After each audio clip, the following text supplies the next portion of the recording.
Malam lafiya? Ko an zo inda kake so a zo ne? Na ga ka tsaya. Can we be friends? What? I love you.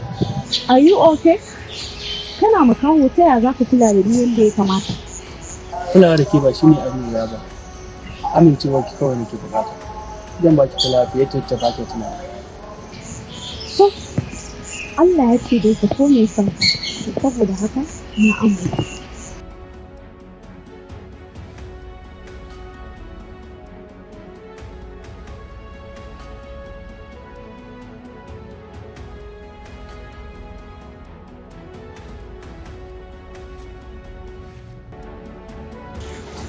Naɗi na neman wata ta so tsakani da Allah.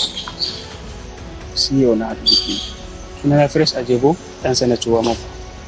Don haka, a cikin kuɗi, akwai namba na a ciki, ki neme ni.